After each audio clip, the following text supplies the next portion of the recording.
শুনছেন কহ গল্প। আজ শুনবেন হুমায়ূন আহমেদের লেখা ছোট গল্প একটি নীল বোতাম। গল্প পাঠে আপনাদের সঙ্গে আছি আমি কামরুজ্জামান জিপু। যেখানে প্রতিটি মোড়েই অপেক্ষা করছে নতুন কোনো রহস্য আর রোমাঞ্চ। মন ছুঁয়ে যাওয়া সব কাহিনী শুনতে চোখ রাখুন আমাদের ইউটিউব চ্যানেলে।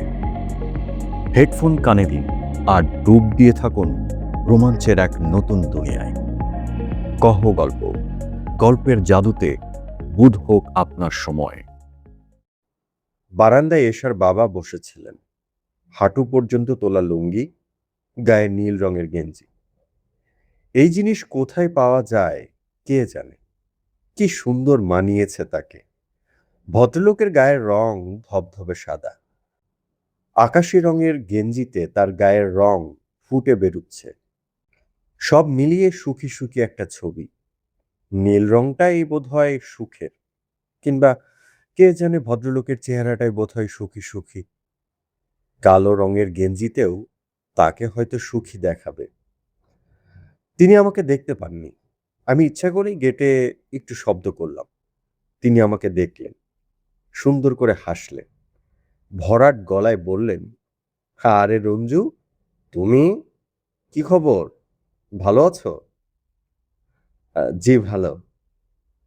গরম কিরকম পড়ছে বলো দেখি। খুব গরম। আমার তো ইচ্ছে করছে চৌবাচ্চায় গলা পর্যন্ত ডুবিয়ে বসে থাকি। তিনি তার পাশের চেয়ারে আমাকে বসতে ইঙ্গিত করলেন। হাসি হাসি মুখে বললেন, বসো, তোমার কাছ থেকে দেশের খবরাখবর কিছু শুনি। আমার কাছে কোনো খবরাখবর নেই চাচা। না থাকলে বানিয়ে বানিয়ে বলো। বর্তমানে চালু গুজব কি? আমি বসলাম তার পাশে। এশার বাবার সঙ্গে কথা বলতে আমার ভালো লাগে। মাঝে মাঝে এ বাড়িতে এসে শুনি এশা নেই, মামার বাড়ি গেছে, রাতে ফিরবে না। তার মামার বাড়ি ধানমন্ডিতে, প্রায়ই সে সেখানে যায়। আমার খানিকটা মন খারাপ হয়, কিন্তু এশার বাবার সঙ্গে কথা বললে আমার মন খারাপ ভাবটা কেটে যায়। এই যে এখন বসলাম ওনার পাশে, এখন যদি শুনি এসা বাসায় নেই, মামার বাড়ি গিয়েছে, আমার খুব খারাপ লাগবে। তারপর রঞ্জু, নতুন কোনো গুজবের কথা তাহলে জানো না? জি না। বলো কি তুমি? শহর ভর্তি গুজব, আমি তো ঘরে বসে কত কি শুনি। চা খাবে? জি না। খাও এক কাপ, তোমার সঙ্গে আমিও খাবো। তুমি আরাম করে বসো, আমি চায়ের কথা বলে আসি। আপনাকে বলতে হবে না, আমি বলে আসছি। এশা কি বাসায় নেই? আছে, বাসাতেই আছে। বলেই তিনি চায়ের কথা বলতে উঠে গেলেন। কি চমৎকার তার এই ভদ্রতা! আমি কে? কেউ না, অতি সামান্য একজন। একটা অ্যাড ফার্মে কাজ করি। অল্প যে কটা টাকা পাই তার প্রতিটির হিসাব আমার আছে। আর এরা, আমার ধারণা এদের গেটে দাঁড়িয়ে থাকা দারোয়ান আমার চেয়ে বেশি টাকা পায়। নিতান্ত ভাগ্যক্রমে এদের এক আত্মীয়ের সঙ্গে এ বাড়িতে এসেছিলাম। প্রথম দিনেই এশার কি সহজ সুন্দর ব্যবহার, যেন সে অনেক দিন থেকে আমাকে চেনে। সেদিন কেমন হাসি মুখে বলল, আপনি তো বেশ লম্বা, আসুন একটা কাজ করে দিন, চেয়ারে দাঁড়ান, দাঁড়িয়ে খুব উঁচুতে একটা পেরেক লাগিয়ে দিন। আমি বললাম, এত উঁচুতে পেরেক দিয়ে কি করবেন? আজ বলবো না, আরেকদিন এসে দেখে যাবেন। দ্বিতীয়বার এ বাড়িতে আসার কি চমৎকার অজুহাত তৈরি হলো, অথচ অজুহাতের কোনো প্রয়োজন ছিল না। এদের বাড়ি দুয়ার খোলা বাড়ি, যে কেউ যে কোনো সময় আসতে পারে, কোনো বাধা নেই। অথচ মনে আছে দ্বিতীয়বার কত ভয়ে ভয়ে এসেছি। গেট খুলে ভেতরে ঢোকার সাহস হয়নি। যদি আমাকে কেউ চিনতে না পারে, যদি এসা বিস্মিত হয়ে বলে, আপনি কাকে চান? সেরকম কিছু হলো না। এশার বাবা আমাকে দেখে হাসি মুখে বললেন, কি ব্যাপার রঞ্জু? গেটের পাশে দাঁড়িয়ে আছো কেন? আসো, ভেতরে আসো। আমি খানিকটা বিব্রত ভঙ্গিতেই ঢুকলাম। তিনি হাসি মুখে বললেন, দেশের খবরাখবর বলো, নতুন কি গুজব শুনলে? এশা বোধহয় বাইরে যাচ্ছিল, আমাকে দেখে থমকে দাঁড়িয়ে বলল, বেছে বেছে আজকের দিনটিতেই আপনি এলেন? এখন বেরুচ্ছি, আপনার সঙ্গে কথা বলতে পারবো না। চট করে আসুন তো, পেরেকটা কি কাজে লাগছে দেখে যান। আমি ইতস্তত করছি, এশার বাবার সামনে থেকে উঠে যাব। উনি কি মনে করেন কে জানে। উনি কিছুই মনে করলেন না, সুখী সুখী গলায় বললেন, যাও, দেখে আসো। জিনিসটা ইন্টারেস্টিং। পেরেক থেকে হলুদ দড়ির মতো একটা জিনিস মেঝে পর্যন্ত নেমে এসেছে। এসব বাতি নিভিয়ে একটা সুইচ টিপতেই অদ্ভুত ব্যাপার হলো। হলুদ দড়ি আলোয় ঝিকমিক করতে লাগলো। সেই আলো স্থির নয়, যেন গড়িয়ে গড়িয়ে নিচে নামছে। আলোর ঝর্ণা। অপূর্ব। কি, অবাক হয়েছেন তো? হ্যাঁ, হয়েছি। এরকম অদ্ভুত জিনিস এর আগে কখনো দেখেছেন? জি না, আমার বড় বোন পাঠিয়েছেন। নেদারল্যান্ডে থাকেন যিনি, তিনি। এখন যান, বসে বসে বাবার গল্প শুনুন। বাবা কি আপনাকে তার কচ্ছপের গল্পটা বলেছে? জি না। তাহলে হয়তো আজ বলবে। বাবার গল্প বলার একটা প্যাটার্ন আছে। কোনটির পর কোন গল্প আসবে আমি সব জানি। এসে হাসলো। কি সুন্দর হাসি! আমি দীর্ঘশ্বাস ফেললাম। না জানি কোন ভাগ্যবান পুরুষ এই মেয়েটিকে সারা জীবন তার পাশে পাবে। এশার বাবা সেদিন কচ্ছপের গল্প বললেন না। পরের বার যেদিন গেলাম সেদিন বললেন, কচ্ছপ কোথায় ডিম পাড়ে জানো তো রঞ্জু? ডাঙ্গায়। সে নিজে থাকে কিন্তু পানিতে। চলাফেরা, জীবনযাত্রা সবই পানিতে। অথচ তার মন পড়ে থাকে তার ডিমের কাছে ডাঙায়। ঠিক না? জি ঠিক। বুড়ো বয়সে মানুষেরই এই অবস্থা হয়। সে বাস করে পৃথিবীতে, কিন্তু তার মন পড়ে থাকে পরকালে। আমার হয়েছে এই দশা। এই পরিবারটির সঙ্গে পরিচয় হবার পর আমার মধ্যে বড় ধরনের কিছু পরিবর্তন হলো। আগে বন্ধুদের সঙ্গে চায়ের দোকানে ঘন্টার পর ঘন্টা আড্ডা দিতে চমৎকার লাগতো। এখন আর লাগে না। একসময় মেয়েদের নিয়ে কেউ কোনো কুৎসিত কথা বললে বেশ মজা পেতাম। এখন ভয়ঙ্কর রাগ লাগে। মনে হয় এই কুৎসিত কথাটি কোনো না কোনো ভাবে এশাকে স্পর্শ করছে। যে খুপড়ি ঘরটায় থাকি সেই ঘর আমার আর এখন ভালো লাগে না। দম বন্ধ হয়ে আসে। নোনা ধরা বিশ্রী দেয়াল, একটি ছোট জানালা, যা দিয়ে আলো বাতাস আসে না। রাতের বেলা শুধু মশা ঢুকে। চৈত্র মাসের গরমে অনেক রাত পর্যন্ত জেগে থাকি। নানান রকম কল্পনা মাথায় আসে। কল্পনায় আমার এই ঘর হয়ে যায় পদ্মা নদীর নৌকায় একটা ঘর। জানালা খুললেই নদী দেখা যায়। সেই নদীতে জ্যোৎস্না হয়েছে, চাঁদের আলো ভেঙে ভেঙে পড়ছে। ঘরের দরজায় টোকা পড়ে। আমি জানি কে টোকা দিচ্ছে, তবু কাপা গলায় বলি, কে? এসা বলে, কে আবার? আমি। এরকম চমৎকার রাতে আপনি ঘরটার বন্ধ করে বসে আছেন? পাগল নাকি? আসুন তো। কোথায় যাব? কোথায় আবার? নৌকার ছাদে বসে থাকব। আমরা নৌকার ছাদে গিয়ে বসি। মাঝি নৌকা ছেড়ে দেয়। এসা গুনগুন করে গায়, যদি আমায় পড়ে তাহার মনে বসন্তের এই মাতাল সমীরণে। আজ জ্যোৎস্না রাতে সবাই গেছে বনে। সবই খুব সুন্দর সুখের কল্পনা। তবু এক এক রাতে কষ্টে চোখে জল আসে। সারা রাত জেগে বসে থাকি।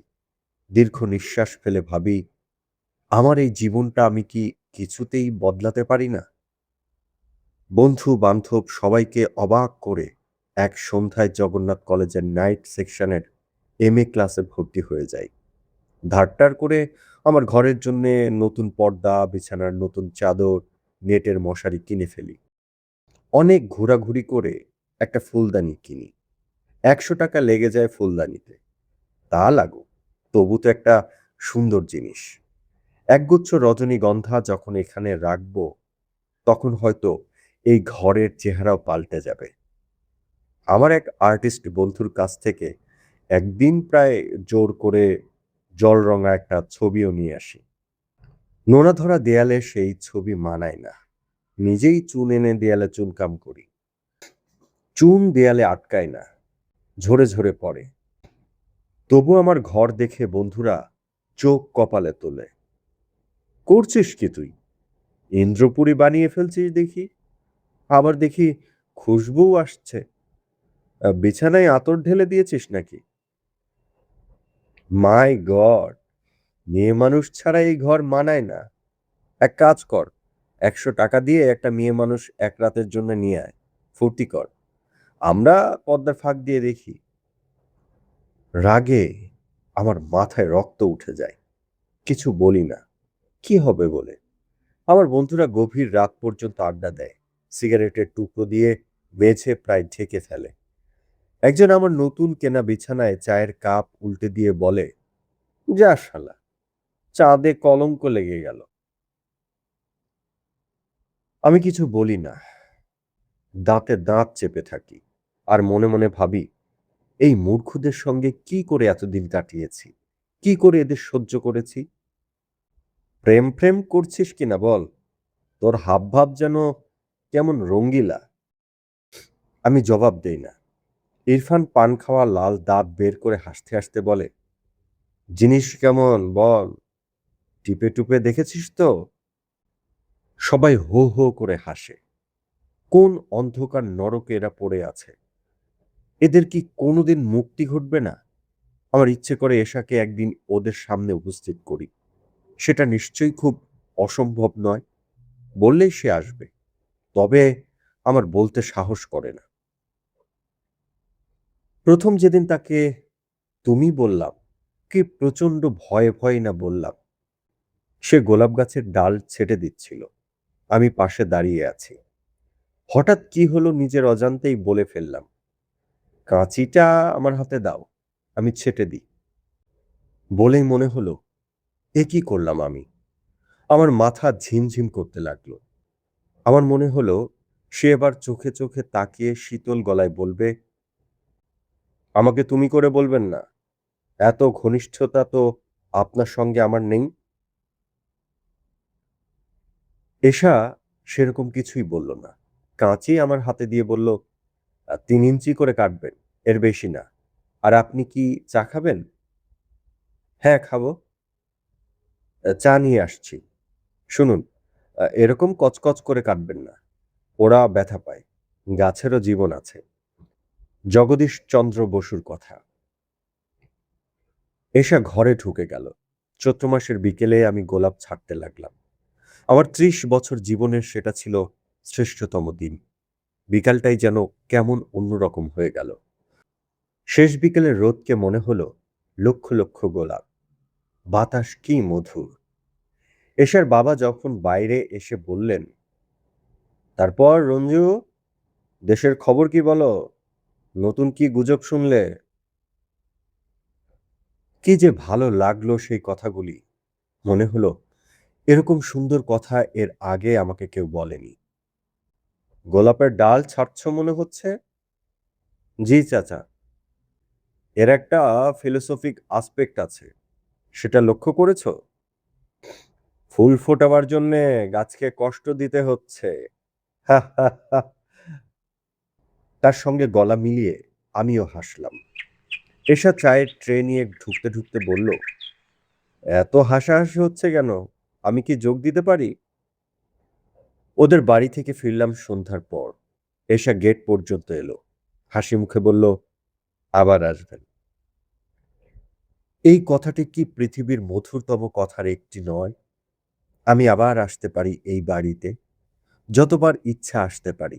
আমাকে কোনো অজুহাত তৈরি করতে হবে না। তবুও ছোটখাটো কিছু অজুহাত আমি তৈরি করেই রাখি।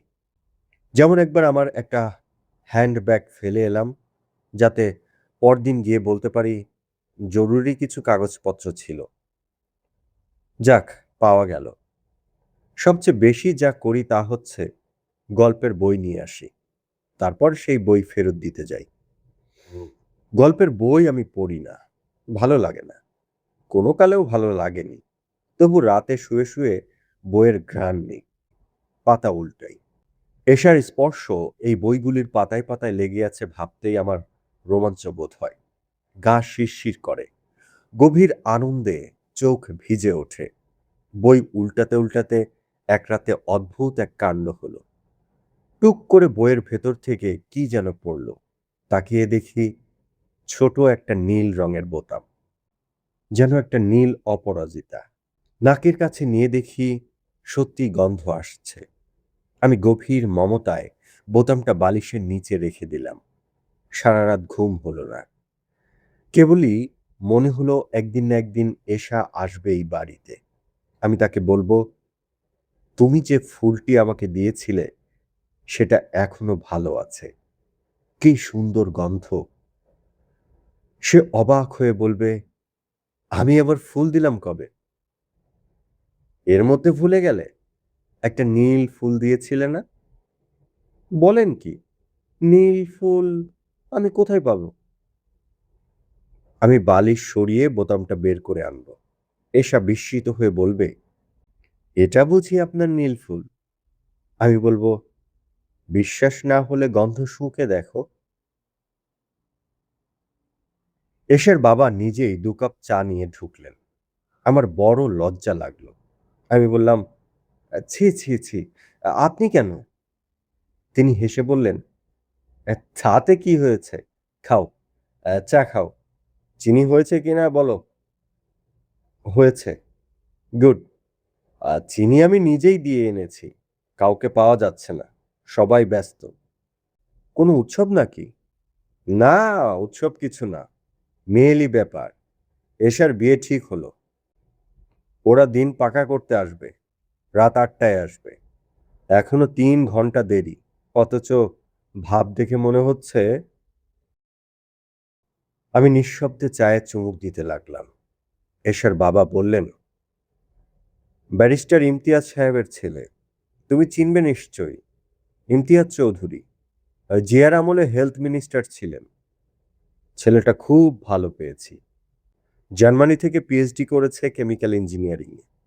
এখন দেশে কি সব ইন্ডাস্ট্রি দেবে, রং তৈরি করবে, আমি ঠিক বুঝিও না। চা শেষ করবার পরও আমি খানিকক্ষণ বসে রইলাম। যাবার আগে এশা বেরিয়ে এলো। কি চমৎকার করেই না আজ তাকে সাজিয়েছে, তাকিয়ে থাকতে কষ্ট হয়। এশা হাসি মুখে বলল, বেছে বেছে আপনি ঝামেলার দিনগুলিতেই আসেন কেন বলুন তো? আমি ফিরে যাচ্ছি আমার খুপড়ি ঘরে। অন্য সব রাতের মতো আজ রাতেও হয়তো ঘুম হবে না। বালিশের নিচ থেকে নীল বোতাম বের করে আজও নিশ্চয়ই দেখব। এই পরিবারটির কাছ থেকে একটা নীল বোতামের বেশি পাওয়ার যোগ্যতা আমার ছিল না। এই সহজ সত্যটি আজ রাতেও আমার মাথায় ঢুকবে না। আজ রাতেও বোতামটিকে মনে হবে একটি অপরাজিতা ফুল।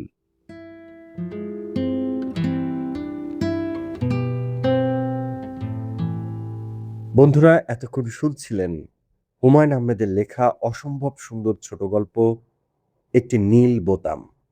গল্প পাঠে আপনাদের সঙ্গে ছিলাম আমি কামরুজ্জামান জিপু। বন্ধুরা, এরকম আরো গল্প শুনতে চ্যানেলটি সাবস্ক্রাইব করে পাশে থাকা বেল আইকনটি অন করে দিবেন। এছাড়া গল্পটি কেমন লাগলো সেটিও আমাদেরকে কমেন্টস করে জানাতে পারেন। গল্পটি ভালো লাগলে অবশ্যই প্রিয়জনের সঙ্গে শেয়ার করতে ভুলবেন না। এরকম আরো গল্প কিংবা উপন্যাস নিয়ে আবারও আপনাদের সঙ্গে দেখা হবে। সেই পর্যন্ত আপনারা সবাই ভালো থাকবেন, সুস্থ থাকবেন। মোস্ট ইম্পর্ট্যান্টলি, কহ গল্পের সঙ্গেই থাকবেন।